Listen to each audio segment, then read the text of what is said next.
This patient was referred to me for examination evaluation of tooth number 31.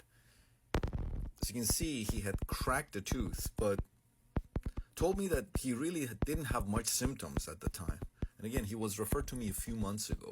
So I examined the tooth, and he had definitely cracked the tooth. Of course, the distal lingual part of the tooth was completely missing, but there was no pulp exposure. Tooth was within normal, responded within normal limits to percussion, palpation, and even cold.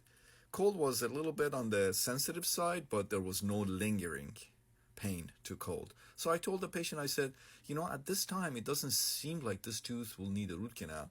Why don't you go back to your dentist and have the tooth will need a crown. So go back to your dentist, have your dentist put a temporary crown, prep the tooth for a crown, put a temporary crown on it, and let's see if we can hopefully avoid a root canal.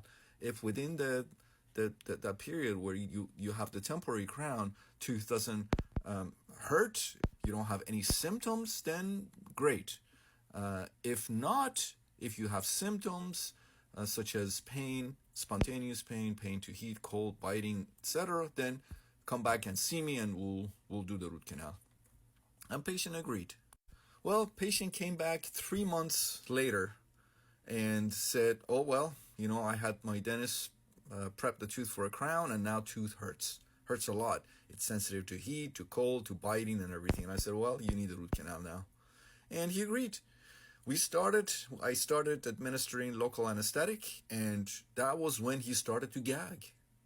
And he couldn't stop. He couldn't stop his gagging. And I was just administering local anesthetic. Now, can you imagine if I continued and was persistent and wanted to and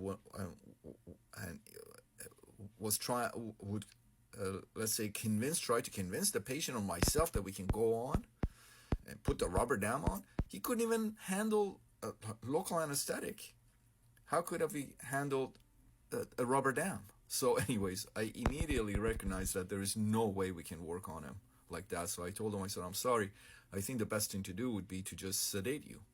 And he said, oh, excellent. That's perfect. Sedation works for me.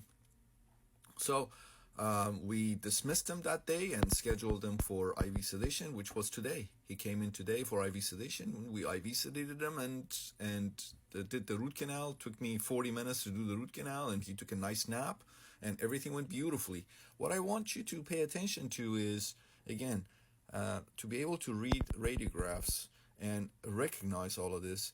You see that's the inferior alveolar nerve canal, and look at the proximity of the roots of this tooth, the second molar on the lower right side.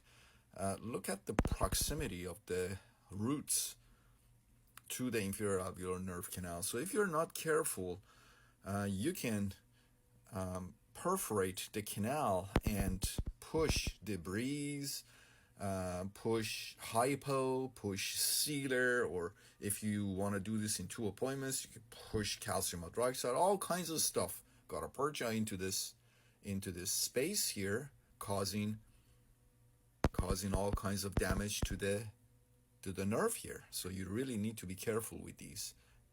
But it all starts with being able to read radiographs and appreciate something like this.